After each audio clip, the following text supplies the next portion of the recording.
नमस्कार साथियों, top 50 study YouTube channel में आप सभी का स्वागत है। दोस्तों लेकर के आ गए हैं कुछ ऐसे संस्कृत के महत्वपूर्ण प्रश्न जो आपके लिए बहुत ही उपयोगी होने वाले हैं। यदि आपने ये वीडियो पूरा देख लिया तो समझ लेना कि आप पे संस्कृत की पेडागोजी का बहुत कुछ बनने लगेगा। पिछले मैंने 2 वीडियो डाले हैं, इसका पार्ट 1 और पार्ट 2, जिसमें कि हमने कुछ प्रश्नों पर चर्चा की थी। आप लोगों ने बहुत संख्या में उसको पसंद किया, उसके लिए बहुत बहुत धन्यवाद। और मैं अगला वीडियो आपके साथ शेयर करूं उससे पहले मैं निवेदन करूंगा, यदि आप हमारे चैनल के सब्सक्राइबर ना हो तो रेड कलर में जो सब्सक्राइब है उसको एक बार क्लिक कर दें। यदि सब्सक्राइबर हैं तो आगे पढ़ के चलिए हम शुरुआत करते हैं। पहला प्रश्न इसमें लेंगे, आदौ नियम ज्ञानम अनंतरम तस्य प्रयोगः इति व्याकरणम अस्ति। आदौ मतलब आदि में, प्रारंभ में, नियम ज्ञान के बाद, नियम ज्ञानम अनंतरम मतलब बाद, तस्य प्रयोगः उसका प्रयोग, इति व्याकरणम अस्ति। और व्याकरण का कौन सा नियम है जिसमें आदि में तो नियम ज्ञान के बाद उसका प्रयोग होता है, तो वह व्याकरण के अंतर्गत होता है। ये इसका उत्तर सही हो जाएगा, अवरोहात्मकम व्याकरणम। व्याकरण का अवरोहात्मक नियम है जिसमें कि क्या होता है, प्रारंभ में नियम के द्वारा ज्ञान होता है, उसके बाद उसका प्रयोग होता है। चलिए आगे कुछ ऐसे ही महत्वपूर्ण प्रश्न और लेते हैं जो आपके लिए परीक्षा के लिए बहुत ही उपयोगी होंगे। ये वो प्रश्न हैं जो पिछली परीक्षाओं में बार बार पूछे गए हैं। आपको इनको पढ़ने के बाद खुद लगेगा कितने महत्वपूर्ण प्रश्न हैं। व्याख्या सहित हम इन पर चर्चा करेंगे। चलिए आगे देखें, यात्रा वृत्तम एका विधा अस्ति। जो यात्रा वृत्त है वह एक विधा है। किस चीज़ की विधा है, तो वह है साहित्यस्य, मतलब साहित्य की यह एक क्या है, विधा है। कौन सी, यात्रा वृत्त। और देखें, केचन बालाः कक्षायाम अवरोधन कारणात् भयात् व न वदन्ति एतदस्ति। क्या कह रहे हैं कि केचन वाला, कुछ बालक हैं जो कक्षा में अवरोधन कारण भयात् व न वदन्ति, मतलब बिल्कुल चुप रहते हैं, कुछ भी बोलते नहीं हैं। कोई भय रहता है, किस कारण से ऐसा होता है कि वो बोलते नहीं हैं, तो वह अवरोधन कारण, वह कौन से अवरोधन का कारण है, कौन सी उसमें बाधा है, तो वह है मनोवैज्ञानिक बाधा। मतलब मनोवैज्ञानिक बाधा के कारण ऐसा होता है कि कुछ बालक बोलते नहीं, कक्षा में केवल शांत रहते हैं। ठीक है, याद रखिएगा। आगे बढ़ते हैं, शिक्षिका केनापि शब्देन बिना छात्रैः सह संप्रेषणम करोति। ठीक है, जो शिक्षिका है वह छात्रों के साथ किन्हीं वाक्यों के द्वारा क्या करती है, संप्रेषण करती है। एवं सा उपयोगम करोति, एवं उसका उपयोग करती है। शिक्षण कार्य में उस समय का क्या करती है, उपयोग भी करती है। ठीक है, तो इसको आप क्या कहेंगे, तो इसको कहेंगे शब्देतर संप्रेषणस, मतलब शब्देतर संप्रेषण है वह। ठीक है, शब्दों के अतिरिक्त संप्रेषण है। अब कई लोगों को समझ में नहीं आया होगा तो इसकी हम व्याख्या में देख लेते क्या कहना चाह रहे। देखें, शब्देतर संप्रेषण के बिना शिक्षिका छात्रों के साथ संप्रेषण मतलब वाक्यों का आदान प्रदान करती है और उसका शिक्षण कार्य के समय उपयोग भी करती है। शब्देतर संप्रेषण का तात्पर्य शब्दों के अतिरिक्त संप्रेषण से है, जिसे हम व्यवहारिक ज्ञान भी कहते हैं। किसको, शब्देतर संप्रेषण को क्या कहते हैं, व्यवहारिक ज्ञान। ठीक है, आगे देखते हैं, संप्रेषण का शाब्दिक अर्थ भली भांति अच्छी तरह किया गया परस्पर शिक्षण। शिक्षक छात्र वाक कार्य, मतलब शिक्षक और छात्रों के बीच में जो वाक कार्य मतलब वचन संबंधी जो कार्य है वह क्या कहलाता है, संप्रेषण। संप्रेषण में सम उपसर्ग का प्रयोग किया गया है जो अच्छे का वाचक है, उससे मिलकर के क्या बना है, संप्रेषण। इसका अर्थ होता है अच्छे। चलिए आगे देख लेते हैं। आगे कह रहे हैं कि छात्राणाम उच्चारणम दोषम दूरीकरणाय, मतलब छात्रों के उच्चारण को दोष को दूर करने के लिए भाषा शिक्षिका भाषा विज्ञानस्य कस्मिन् विज्ञाने पारंगता भूयात्, मतलब भाषा शिक्षक को भाषा विज्ञान के किस विज्ञान में उसको पारंगत होना चाहिए। यदि उसे उच्चारण दोष को दूर करना है छात्रों के, तो उसको होना चाहिए कौन से विज्ञान में उसको होना चाहिए, तो वाक्य विज्ञाने, मतलब वाक्य विज्ञान में उसको निपुण होना चाहिए, पारंगत होना चाहिए। तब वो भाषा शिक्षक छात्रों के उच्चारण दोष को क्या कर सकता है, दूर कर सकता है। देखिए व्याख्या में क्या कह रहे हैं, छात्रों के उच्चारण दोष को दूर करने के लिए भाषा शिक्षक को भाषा विज्ञान के अंतर्गत वाक्य विज्ञान में पारंगत या प्रवीण होना चाहिए। हमें दोस्तों उम्मीद है आपको ये प्रश्न पसंद आ रहे होंगे। यदि पसंद है तो एक बार वीडियो को लाइक जरूर कर देना, और आगे ऐसे ही और अभी हम पार्ट और लेकर के आएंगे, लगभग 4 पार्ट और लेकर के आना है, तो वीडियो आप तक पहुंचते रहे, आप एक भी वीडियो मिस ना करें। इसलिए सब्सक्राइबर ना हो तो सब्सक्राइब पर क्लिक कर लेना, और दोस्तों इसको आगे तक शेयर जरूर करना। चलिए आगे देखते हैं, भाषाया पठन समय भाषा को पढ़ते समय चेत यदि छात्रा अशुद्धम उच्चारणम करोति, यदि छात्र अशुद्ध उच्चारण करता है तदा करणीया, तब क्या करना चाहिए। मैं एक एक का अर्थ इसलिए आपको समझा रहा हूँ क्योंकि उसमें जब आपका पेपर होगा ना तो संस्कृत भाषा में प्रश्न आएंगे। अब आपको प्रश्न समझ में कठिनाई होती होगी, इसलिए आप यदि हमारे पूरे वीडियो संस्कृत के लगातार देख लेंगे और वीडियो के लिए आप चैनल की प्लेलिस्ट में जा सकते हैं, तो आपको एक आइडिया हो जाएगी कि हमें कैसे समझना है प्रश्न। और आपने प्रश्न समझ लिया संस्कृत का तो फिर आंसर लगाना कठिन नहीं है। ठीक है, संस्कृत भाषा की विशेषता होती है, आपको प्रश्न अच्छे से समझना है। तो यहाँ पर है कि भाषा पठन के समय यदि छात्र अशुद्ध उच्चारण करता है तब हमें क्या करना चाहिए। 4 ऑप्शन दिए हैं, आप भी कमेंट में हमारे बताने से पहले बता सकते हैं। तो छात्र शुद्ध उच्चारण निर्देशा दातव्य, शुद्ध उच्चारण बारंबारम लेखनम करणीयम, शुद्ध उच्चारण बारंबार अभ्यास करणीयम, क्या करेंगे, उचित दंडम दातव्यम। आप इनमें से क्या करेंगे, पहले तो मैं आपसे पूछना चाहूँगा, कमेंट में उत्तर बताएं, फिर मैं बताता हूँ। अब इसमें किसी को कोई उत्तर उचित लग रहा हो, किसी को उचित, तो हमें सबसे परफेक्ट देखना पड़ता है इसमें उत्तर कौन सा है। तो आपको बताया इसमें सबसे परफेक्ट है सी, शुद्धोच्चारणाय बारंबारम अभ्यास करनी है। पहले तो ये पूछे कि पूछा क्या गया है, तो अशुद्ध उच्चारण कर रहे हैं तो उन्हें शुद्ध उच्चारण का बार बार अभ्यास कराएं, जिससे वो क्या करेंगे, शुद्ध उच्चारण करने लगेंगे। आगे व्याकरण शिक्षण से यत उद्देश्यम वर्तते तदस्ति, व्याकरण शिक्षण का उद्देश्य है क्या है वह आपको बतलाना है। तो इसका उत्तर हो जाएगा बी, भाषा दोषाणाम ज्ञानम, भाषा के दोषों का ज्ञान करना। क्योंकि व्याकरण में एक एक चीज़ भाषा की देखी जाती है, कहाँ क्या गलती हो रही, किस शब्द को कैसे बोलना, कैसे पढ़ना, कहाँ क्या लिखना। तो व्याकरण शिक्षण का मुख्य उद्देश्य क्या होता है कि भाषा के दोषों का ज्ञान होना। देखें, व्याकरण शिक्षण का उद्देश्य भाषा में जो दोष होता है उसका ज्ञान कराना, जानना होता है। व्याकरण के माध्यम से ही वर्तनी की त्रुटि को दूर किया जाता है। आगे देखिए, कुछ इसमें हिंदी में यही प्रश्न है, तो आप उतना विकल्प मत कीजिए, हमें ज्ञान भी बढ़ाना, संस्कृत भी सीखनी। आगे, भाषा शिक्षण समावेशी कक्षा के लिए एक समस्या है, क्योंकि वहाँ पर भाषा शिक्षण जो है वह समावेशी कक्षा के लिए एक समस्या है। समावेशी कक्षा मतलब जहाँ पर सभी क्षमता योग्यता वाले बालक एक साथ बैठ करके पढ़ते हैं, वो क्या है, समावेशी कक्षा के। मंद बुद्धि वाला भी वहीं बैठा है, विशिष्ट योग्यता वाला ही वहाँ बैठा है, ठीक है, कोई दिव्यांग है वो भी वहीं बैठा है। ऐसी कक्षा में भाषा शिक्षण एक समस्या हो जाती, कई भाषाओं के जानकार भी वहीं बैठे हैं अलग अलग जगह के। तो आप ऐसे में क्या करेंगे, तो आपको इसका उत्तर हो जाएगा कि सर्वानुकूल पाठ सामग्री का अभाव होता है। सबके अनुकूल पाठ सामग्री नहीं हो सकती है वहाँ पर। क्यों, देखें क्या बोल रहे हैं कि निश्चय ही सर्वानुकूल पाठ सामग्री का अभाव भाषा शिक्षण समावेशी कक्षा के लिए समस्या होती है। अनुकूल पाठ सामग्री होने से विषयगत रुचि बढ़ती है। आगे देखते हैं, संस्कृत शिक्षण की व्याकरण पद्धति के दोष में शामिल नहीं है। संस्कृत शिक्षण की जो व्याकरण पद्धति है उसके दोष में शामिल नहीं है। क्या नहीं है, पहले ही है इसका, यह विधि नीरस होती है, नीरस नहीं होती, ठीक है, ये शामिल नहीं है। तो फिर क्या है, क्या शामिल है संस्कृत शिक्षण की व्याकरण पद्धति में, दोष में कौन कौन शामिल है। तो आपको पता है, यह विधि मनोविज्ञान के सिद्धांत के अनुकूल है। इस विधि में भाषा के अन्य पक्ष उपेक्षित रहते हैं, या संस्कृत के प्रयोग का व्यवहारिक ज्ञान नहीं देती। ठीक है, दोष के अंतर्गत दिए विकल्पों में जो ए विकल्प है वह नीरस होती है, शामिल नहीं है। बाकी 3 विकल्प इसके दोषों में सम्मिलित हैं। ठीक है, तो ये क्या हो जाएंगे, इसके 3 विकल्प तो दोषों में सम्मिलित हैं, एक पहला वाला नहीं है। आगे आते हैं, संस्कृत शिक्षण में कठिन उच्चारण वाली ध्वनियों के लिए सर्वाधिक महत्वपूर्ण है। अब संस्कृत शिक्षण में जो कठिन उच्चारण वाली जो ध्वनियाँ हैं उसके लिए सर्वाधिक महत्वपूर्ण क्या है, यही आपको संस्कृत में ही पूछ सकते हैं कि संस्कृत शिक्षण मतलब कठिन उच्चारणम ध्वनियाँ सर्वाधिक महत्वपूर्ण अस्ति। अब मान लिया ऐसे उन्होंने संस्कृत में पूछ लिया और इसमें मतलब इसको संस्कृत में ऑप्शन देंगे, सक्रियता सिद्धांत, क्रमबद्ध सिद्धांत, अभ्यास सिद्धांत। ठीक है ना, ये मतलब कोई भी नहीं, तो इस प्रकार से कुछ भी ऑप्शन दे सकते। तो आपको इसका उत्तर बताना है सी, अभ्यास का सिद्धांत।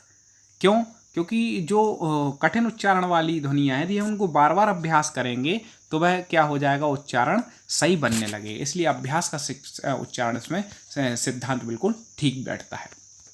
आगे आते हैं, मेरे एक निवेदन होगा, वीडियो को आप लाइक कर दें, जिससे हमें भी एक संबल मिलता है कि आप अच्छे से पसंद कर रहे हैं, आगे भी आपके लिए हम ऐसे वीडियो लेकर के आते रहें। आगे, बालक के उच्चारण दोष का कारण नहीं है। बालक जब उच्चारण करता है उसमें दोष होता है, उसका एक कारण नहीं है। 3 कारण तो हैं, एक नहीं है। सबसे पहले प्रश्न हमें समझना है, तो एक कौन सा नहीं है? तो आपको बता दें, बोली की भिन्नता ये उच्चारण दोष का कारण है। किसी की बोली ऐसी रहती, वो शब्दों का सही उच्चारण नहीं करते, उनकी बोली में ही गड़बड़ रहती। शारीरिक विकृति ये भी है, कोई तुतला है या कुछ है तो भी हो सकती। फिर ध्वनि एवं उच्चारण स्थानों का सम्यक ज्ञान एक दोष नहीं है, मतलब ये तो होना ही चाहिए। तो इसका उत्तर जो हो जाएगा वह क्या हो जाएगा? सी। ठीक है, तो उच्चारण दोष का कारण नहीं है ये। आगे देखें, उच्चारण अभ्यास का अभाव, तो ये कोई मतलब वो नहीं है, तो इसका उत्तर बिल्कुल सी हो जाए कि बालक के उच्चारण दोष का कारण नहीं है। तो ध्वनियों व उच्चारण स्थानों का सम्यक ज्ञान उच्चारण दोष का कारण नहीं है। आगे देखते हैं, ये वेरी मोस्ट प्रश्न लगा लेना जो अगला बता रहे, चिन्ह के स्थान पर चिन्ह का प्रयोग कौन सा दोष है? ठीक है, चिन्ह ऐसा लिखा जाता है शुद्ध, लेकिन कई जगह आप पुस्तकों में ऐसा देख लेते हैं, तो ये कौन सा दोष माना जाता है? तो आपको बता दें, इसको कहते हैं अशुद्ध वर्ण विपर्यय। इसको कौन सा दोष कहते हैं? अशुद्ध वर्ण विपर्यय। ऐसे कई शब्दों में ये दोष पाया जाता है। ठीक है, आगे चलिए इस चीज को समझते हैं क्या है। चिन्ह के स्थान पर चिन्ह अर्थात हा बराबर ना, ठीक है, तथा ना हा हो जाना, यहाँ पर वर्ण विपर्यय है, तथा चिन्ह का चिन्ह होने पर अशुद्ध वर्ण विपर्यय है। ठीक है, वहाँ वर्ण विपर्यय था केवल, यहाँ चिन्ह का चिन्ह अशुद्ध वर्ण विपर्यय। चिन्ह का अचिन्ह हो जाना अशुद्ध वर्णागम है। अशुद्ध वर्णागम क्या? चिन्ह का अचिन्ह कर लिया, मतलब अशुद्ध वर्ण का आगम हो गया आ का। ठीक है, जबकि चिन्ह का चिन्ह हो जाना अशुद्ध वर्ण लोप है, मतलब सीधा वर्ण का ही क्या हो गया? लोप हो गया। चिन्ह बचा, हा का तो लोप ही हो गया। तो इस प्रकार से आप इसको समझ सकते हैं। आगे देखते हैं, निम्नलिखित में से कौन अशुद्ध वाचन का कारण नहीं है? अशुद्ध वाचन जो करते हैं उसका कारण कौन सा नहीं है? तो आपको देखिए, वर्णों की ध्वनि का ज्ञान न होना ये तो कारण है भैया अशुद्ध वाचन का। प्रत्यय लागा हो, प्रयत्न लागा हो, ये भी कारण है। उच्चारण संबंधी अभ्यास की कमी, ये भी कारण है। तो सस्वर वाचन ये अशुद्ध वाचन का कारण नहीं है, सस्वर वाचन करना। ठीक है, आगे देखें। अब आगे देखो संस्कृत के वापस। तो संस्कृत के इसमें अधिकतर है, कुछ बीच में हिंदी के प्रश्न आ जाते हैं। कुछ लोग कहते हैं सर हिंदी के आ गए, हमें समझना, हमारा उद्देश्य है पढ़ना। ठीक है, और इस वीडियो को आप 1-2 बार देख लेंगे, बाकी वीडियो को भी, तो बहुत अच्छे तरीके से आपकी प्रैक्टिस, एक अभ्यास आपका हो जाएगा। इसलिए हम ये अभ्यास प्रश्न लेकर के आए हैं। चलो तो आगे बढ़ते हैं। पाठ्यस संवेग परिसर्पणम नाम, मतलब पाठ के संवेग परिसरण का नाम है, क्या है? तो आपको बतला दें, इसका उत्तर हो जाएगा असंबद्ध सूचनात् त्यजनम। मतलब जो पाठ में जो भी सूचनाएं हैं उससे असंबद्ध हो, अर्थात उस पाठ से संबंध न रखती हो, उनका परित्याग करना। जैसे आप कोई पाठ पढ़ा रहे और कोई सूचना है जो उससे संबंधित नहीं रखती, आप उसको छोड़ दें, उसका त्याग कर दें, तो ये क्या कहलाता है? संवर्ग। इसको संवेग परिसर्पणम कहते हैं, सॉरी, संवेग परिसर्पणम उसको कहा जाता है। इसमें देख लें, यहाँ से मोस्ट है, उस पाठ से संबंध ना रखती हूँ। ठीक है, अर्थात पाठ में जो सूचना है उससे असंबद्ध हो, अर्थात उस पाठ से संबंध ना रखती हूँ, उसका परित्याग करना चाहिए, से ही पाठ का संवेग परिसरण कहा जाता है। चलिए आगे बढ़ते हैं। छात्राः कृताः सर्वे भाषा दोषाः अध्यापकेन नैव शोधनीया यतः। मतलब यहाँ पर क्या पूछ रहे हैं? छात्रों के द्वारा सर्व भाषा दोष जो अध्यापक नैव शोधनीय, जो अध्यापक नहीं शोध पाते हैं, तो उसको, इसका उत्तर जो ठीक हो जाएगा बी, प्रायोः दोषा भाषा बोधनम सूचयन्ति। मतलब प्राय करो भाषा, मतलब जो है वह भाषा बोधन को सूचित करते हैं। क्या हो गया? देखें, इसका मतलब छात्रों द्वारा भाषा दोष प्राय भाषा के स्पष्टीकरण में विसंगति प्रकट करता है, भाषा दोष। अतः इस प्रकार इस पर अध्यापक द्वारा विशेष ध्यान देना आवश्यक है। ठीक है, आगे देखते हैं। छात्राणाम लेखन कौशलानाम संशोधनार्थम, छात्रों को लेखन कौशल के संशोधन के लिए निम्नलिखितेषु का उपाय ना समीचीन, इनमें से कौन सा उपाय समीचीन नहीं है? छात्रों के लेखन कौशल उसमें संशोधन करना है, तो इनमें से कौन सा उपाय समीचीन नहीं है? तो हम सीधा होते 4 ऑप्शन दिए हैं, हम सीधा उत्तर बताते हैं कि इसका उत्तर है सी, रक्त वर्ण द्वारा छात्रकृत त्रुटि नाम संशोधन। मतलब लाल वर्ण के द्वारा छात्रों के द्वारा की गई त्रुटियों का संशोधन करना। लाल वर्ण मतलब आपने देखा होगा पहले जब कॉपियाँ चेक होती हैं तो लाल पेन से गोला लगा देते थे ऐसे, यहाँ पर गलती है। तो लेखन कौशल के संशोधन के लिए उपाय समीचीन नहीं है। क्यों नहीं, इसको देखो। छात्रों के लेखन औसत के संशोधन के लिए छात्र द्वारा किया गया रक्त वर्ण लाल पेन का प्रयोग सही नहीं माना जाता, अर्थात सभी समीचीन उपाय नहीं हैं। ठीक है, तो वो छेद करते छात्र इसको करेगा तो वो समीचीन नहीं माना जाएगा। आगे देखें, पठन कौशलम अनेन प्रभावितम भवति, मतलब जो पठन कौशल अनेन प्रभावितम भवति मतलब किससे प्रभावित होता है, तो उस पर होगा पठन कौशल किसे बना, तो पाठकस उद्देश्य आसक्तिश, मतलब पाठक के उद्देश्य, आसक्ति और पाठस काठिन्य स्तर, मतलब पाठ के कठिन स्तर के आधार पर क्या हो सकता है, प्रभावित होता है।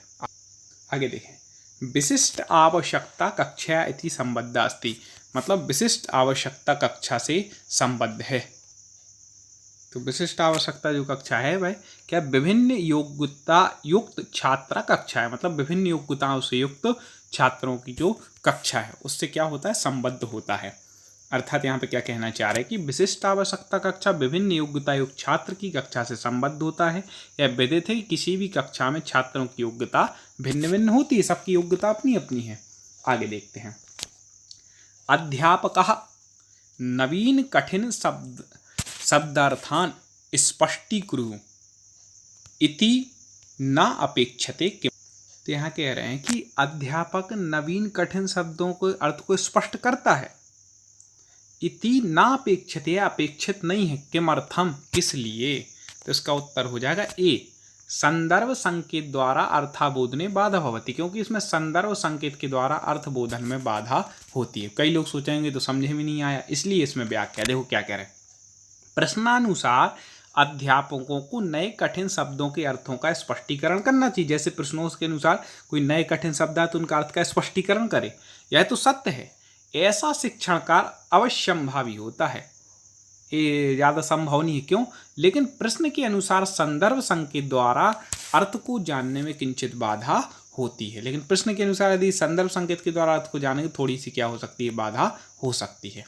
आगे देखें, समाविष्ट कक्षाम आश्रित निम्नलिखित युक्तेषु असमीचीना अस्ति, मतलब समाविष्ट जो कक्षा है उसके आश्रित निम्न में से कौन सी युक्ति असमीचीन है, मतलब समीचीन नहीं है। तो इसकी हो जाएगा डी, विभिन्न विषयाणाम संदर्भे अनुकूलित संशोधित विकल्पात्मक गतिविधियां, मतलब विभिन्न विषयों के संदर्भ में अनुकूलित संशोधित विकल्पात्मक जो गतिविधियां हैं वह क्या हैं, असमीचीन होती हैं। अगला, यत किंचित पाठ्यते सदैव एव अवगम्यते यतः, मतलब छात्र यत कुछ पाठ्यते मतलब पढ़ाया जाता है, सदैव एव अवगम्यते वह हमेशा एक सा, अवगम्यते मतलब ज्ञान, यतः मतलब करते हैं। तो कैसे, किस प्रकार से होता है, उनमें जो ज्ञान होता है कोई भी चीज़ पढ़ाई जाए, तो सी इसका उत्तर। छात्रा भिन्न योग्यता व्यक्तित्व सामाजिक पृष्ठभूमि युक्ता भवंती, मतलब अलग अलग होगा छात्रों का, एक सा नहीं हो। क्यों, क्योंकि छात्रों में योग्यता भिन्न भिन्न है, उनका व्यक्तित्व भिन्न भिन्न है, उनकी सामाजिक पृष्ठभूमि भी भिन्न भिन्न होती है, इसलिए वो क्या होते, विभिन्न योग्यताओं वाले होते हैं। पठन समय विसंज्ञायाः अर्थः, मतलब पठन के समय में विसंज्ञा का क्या अर्थ है, तो आपको बतला दें, इसका उत्तर हो जाएगा ए, क्लिष्ट समस्या समाधानं कर्तुम, मतलब पठन के समय जो क्लिष्ट समस्या का समाधान होता है उसको क्या कहते हैं, विसंज्ञा कहते हैं। ठीक है, आगे, गृह कार्यस्य मुख्य उद्देश्य अस्ति, गृह कार्य जो दिया जाता है होमवर्क, उसका मुख्य उद्देश्य क्या होता है, किस उद्देश्य से छात्रों को आप गृह कार्य देते हैं। इसी प्रकार के प्रश्न पूछे जाते हैं दोस्तों। ऐसे ही प्रश्न मैंने देखा कई, जब भी कोई भी पेपर होता है तो उसकी पेडागॉजी जो होती है उसमें इसी प्रकार के प्रश्न आते हैं, तो आप उनको पढ़ लें। और हर सब्जेक्ट की यदि आपको पेडागॉजी पढ़नी है तो आप हमारे चैनल को जाएं या फिर यूट्यूब पे सर्च करें टॉप 50 स्टडी, ये आप लिखेंगे तो आपको हमारे चैनल मिलेगा, उसमें सारे सब्जेक्ट के वीडियो सिलेबस के अनुसार आपको मिल जाएंगे। तो गृह कार्य का जो मुख्य उद्देश्य होता है वह है पठित पाठान अधिकृत अभ्यासम कुर्युम। मतलब जो अपन ने पठित पाठन मतलब पढ़ा हुआ है पहले, उसका अभ्यास कुर्यु मतलब करना। मतलब जो आपने कक्षा में पढ़ा है उसका अभ्यास करना क्या है इसका मुख्य उद्देश्य। आगे देखें, अवबोधनात्मकम परीक्षणम इत्यर्थम किम सर्वाधिक महत्वपूर्णम। मतलब अवबोधनात्मक जो परीक्षण है वह सर्वाधिक महत्वपूर्ण किसके लिए है, तो वह है संदर्भस्य ज्ञान, मतलब संदर्भ के ज्ञान के लिए सबसे ज़्यादा महत्वपूर्ण होता है। देखो क्या बोल रहा है इसमें, को अपन थोड़ा समझना पड़ेगा। तात्पर्य है किसी भी पाठक के संदर्भ ज्ञान के बिना उस पाठ को जानना विद्यार्थियों के लिए कठिन कार्य है। जब तक हम संदर्भ ज्ञान नहीं करेंगे तब तक उस पाठ को नहीं जान पाएंगे। इसलिए पाठ के संदर्भ का ज्ञान अवबोधन परीक्षण के लिए आवश्यक है, जिससे विद्यार्थी पाठ को भली भांति समझ सके। तभी अवबोधन परीक्षण किया जा सकता है, ना कि पाठ के शीर्षक के विषय में जानकारी रख। कोई केवल शीर्षक पता है तो पाठ को नहीं जान सकते, ना ही पाठ के उपशीर्षक के विषय में जानकारी रखकर, और ना ही लेखन अभ्यास द्वारा अवबोधन परीक्षण किया जा सकता है। इसलिए चलिए आगे देखते हैं। प्रायः छात्रः नूतन विषयान् अधिकृत्य स्वविचारान् प्रकटयितुं काठिन्यम अनुभवति। मतलब बोल रहे हैं कि प्रायः कर देखा जाता है कि नूतन विषय नए विषय को अधिकृत करके स्वाविचारान प्रकटितुम काठिन्यम अनुभवति। मतलब छात्र जब भी कोई नए विषय को पढ़ते हैं उसको ग्रहण करके अपने विचारों को प्रकट करने में कठिनता का अनुभव करते हैं उसमें। क्यों? कारण यह है कि अस्ति यत्ते नूतनान अथवा अधिकांश शब्दान ना जानती, क्योंकि उस विषय में वो अधिक शब्दों को नहीं जानते हैं। एतत् अर्था का उपाय, इसके अर्थ में कौन सा उपाय है, तो आपको बता दें इसका उत्तर हो जाएगा सी। उन्हें सब किस चीज की कठिनता हो रही, शब्दों का ज्ञान नहीं। तो छात्रा शब्द समृद्ध्यम वैविध्यपूर्ण साहित्यम पठितम प्रेतव्या। छात्रों को शब्द समृद्धि उनकी बड़े शब्दों का ज्ञान हो, इसलिए विविधता से पूर्ण साहित्य को क्या करना चाहिए, पढ़ने के लिए प्रेरणा देनी चाहिए, जिससे कि उन्हें वो कठिनाई नहीं होगी और छात्र अपने विचारों को अच्छे से रख पाए। व्याकरणात्मकम अनुदेशनम तदैव स्वाभाविकम मन्यते यदा। मतलब व्याकरणात्मक अनुदेशन तभी स्वाभाविक रूप से माना जाता है जब क्या, तो इसका उत्तर सी। छात्रा स्वयमेव लेखन भाषण समय सजगवा भूत्या त्रुटि संशोधनम अपि कुर्वन्ति। मतलब छात्र स्वयमेव ही लेखन भाषण के समय सजग होकर के अपनी त्रुटियों का क्या करे, संशोधन भी कर ले, तब वो क्या माना जाएगा, व्याकरणात्मक अनुदेशन स्वाभाविक माना जाएगा। छात्राणाम लिखित कार्य संबद्ध त्रुटि संशोधनार्थम प्रभावी प्रक्रिया अस्ति। मतलब छात्रों से संबंधित लिखित कार्य संबंधित त्रुटि संशोधन की प्रभावित प्रक्रिया कौन सी होगी, तो आपको बतलाना तो वह है संकेत द्वारा त्रुटि निर्देशनम छात्रेभ्यः च संशोधनार्थम अभिप्रेरणा दानम। तो वह हो जाएगी कि संकेत द्वारा त्रुटियों का निर्देशन छात्रों के लिए करना और संशोधनार्थम अभिप्रेरणा, उनको संशोधन के लिए अभिप्रेरणा देना। तो उनके लिखित कार्य के संशोधन में ये प्रभावी प्रक्रिया हो सकती है। और देखें, छात्रा प्राय सर्वत्र एव प्रथम भाषाम अथवा तृतीय भाषाम अवगंतुम वक्तुम च काठिन्यम अनुभवति। मतलब देखा जाता है प्राय कर जो छात्र है प्रथम भाषा और तृतीय भाषा को जानने में बोलने में कठिनता का अनुभव करते हैं। छात्राणाम सहायार्थम का समीचीन उपाय।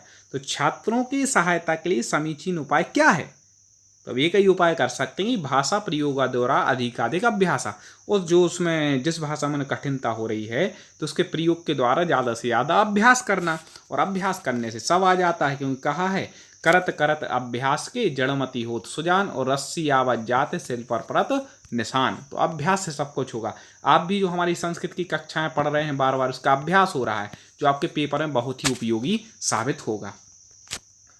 कोपि छात्रा अधिगंतुम किंचित काठिन्यम अनुभवति अन्य सामान्य छात्राणां कृते निर्मित वाचन सामग्रीम अधिकृत्य सः अपि निपुणा भवेत् इत्यर्थं कृत उपचारात्मकम शिक्षणस्य कृते किम अत्यधिकम। अर्थात कोई छात्र अधिगंतुम किंचित काठिन्यम अनुभवति, कोई छात्र मतलब किसी शब्दों को पढ़ने में कठिनता का अनुभव करते हैं। अन्य सामान्य छात्राणाम कृते निर्मित वाचन सामग्री में अधिक सापि निपुणा। और अन्य जो सामान्य छात्र हैं वह उन शब्दों को मान लो बोलते हैं तो उसको वह ग्रहण करके वह छात्र उसमें निपुण हो जाता है। इत्यर्थम कृत उपचारात्मकम शिक्षणम कृते किम अत्यधिकम आवश्यकम। तो उपचारात्मक शिक्षण के लिए सबसे ज़्यादा क्या आवश्यक है, तो वह है सबसे ज़्यादा आवश्यक है, इसका उत्तर हो जाएगा सी, अपरिचित शब्दानाम अभिज्ञानम। जो अपरिचित शब्द है उनका अभिज्ञान करके, एवं छात्रेभ्यः संयोग दानम, और छात्रों के संयोग देने से, यत्ते शब्दार्थम दृष्टुम अवगंतुम च समर्थम भवेतु। वे शब्दों को देख करके ग्रहण करके उसमें क्या होते हैं, समर्थ होते हैं। तो यही यहाँ पे बोल रहा है कि जो छात्र किसी विषय में कठिनता महसूस करते हैं वे अपरिचित शब्दों को पहचान तथा छात्रों के परस्पर संयोग से शब्दों को देखकर उसको अर्थों के समझने सक्षम हो जाते हैं। अतः विकल्प सी इसका तर्क संगत हो। अब देखिए वेरी वेरी IMP प्रश्न है, डिसलेक्सिया एक भाषागत विकार या प्रभावयति। डिसलेक्सिया जो एक भाषागत विकार है वह किसको प्रभावित करता है, छात्रों किस कौशल को, किस बात को प्रभावित करता है। तो आपको बताया इसका उत्तर है डी, लिखित भाषा बोधनम। लिखित भाषा बोध को डिसलेक्सिया क्या करता है, प्रभावित करता है। याद रख लीजिएगा, इसके बारे में देखते हैं। डिसलेक्सिया एक भाषागत विकार है जिससे लिखित भाषा बोध प्रभावित होता है। इसके संकेत बोध, कथित भाषा बोध, मौखिक बोध प्रभावित नहीं होते। चलिए अगला जो प्रश्न है इसका उत्तर आपको बतलाना है अब, ठीक है। बहुत से के उत्तर हमने बताया, आपका देखते हैं आप कितना समझ पाते हैं और कितना बता पाते। अगला जो वीडियो होगा उसमें इसका उत्तर हम बता देंगे आपको। अभी तो आपको बतलाना है कमेंट में, हम अगला वीडियो लेकर के आएंगे जब पार्ट 4, तो उसमें हम बताएंगे। मेरा निवेदन है जी पहला और दूसरा पार्ट आपने ना देखा हो तो चैनल पे जाके वो जरूर देख लेने, क्योंकि वो ही बहुत ही महत्वपूर्ण है प्रश्न। तो ये प्रश्न हम आपको बता देते हैं। एका शिक्षिका बी कक्षाया ओडिया भाषी छात्रान आंग्ल भाषायां शिक्षति। मतलब एक शिक्षक है वो बी कक्षा में उड़िया भाषा के छात्र के लिए आंग्ल भाषा मतलब अंग्रेजी भाषा की शिक्षा देता है। तस्य कृते सा ओडिया भाषाया भिन्न भिन्न प्रकार वाक्यानाम आंग्ल भाषायाम अनुवादनम कारयति। और आगे क्या होता है, और तस्य कृते मतलब उसके सा ओडिया भाषा भिन्न भिन्न प्रकार वाक्य में, ओडिया भाषा के जो भिन्न भिन्न प्रकार के वाक्य हैं वह आंग्ल भाषायाम अनुवाद, और उसको आंग्ल भाषा मतलब अंग्रेजी भाषा में अनुवाद करता है। एतेन मार्गेण अधोगत कथनेषु किम उचितम। यह जो मार्ग है, ठीक है, वह